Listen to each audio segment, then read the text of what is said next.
What is hate speech?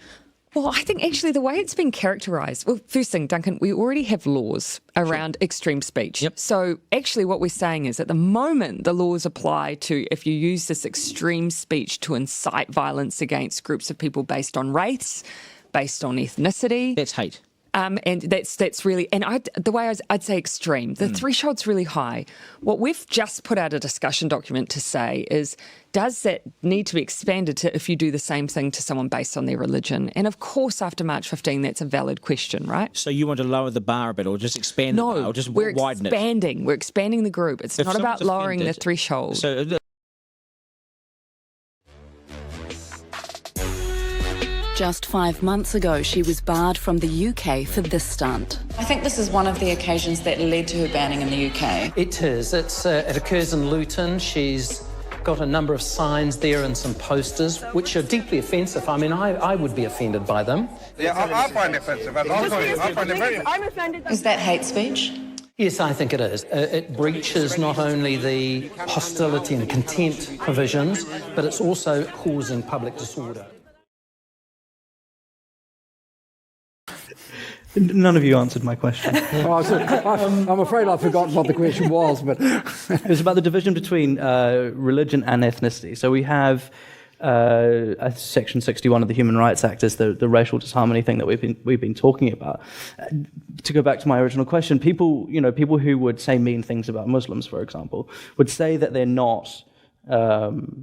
They're attacking an idea, which is Islam, but they wouldn't say that they're attacking an ethnicity, which it often is that they are doing. So there's a kind of another tricky boundary to negotiate, isn't it? There is, and so anti-Semitism and anti-Zionism is a classic case. So quite often what you see as anti-Zionism is actually a form of coded or explicit anti-Semitism. I think what we tend to do in this country is affirm rights. So the Statement on Religious Diversity, which is just being recast at the moment, is about affirming the rights of people to different religious viewpoints. But if you think of the cases that involve, like Christ in a condom, those moments where a community has felt very aggrieved, then actually the courts have tended not to support that feeling of being aggrieved in this country. I wrote in Europe, though. Yeah, they have in Europe, and the cartoons would be a case in point.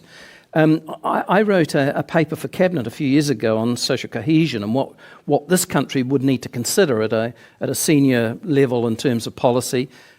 We weren't thinking of legislation because I think as soon as you think about legislation as the answer, then you're probably asking the wrong question, asking the wrong question, because a lot of this is about morality and perceptions and changes in views.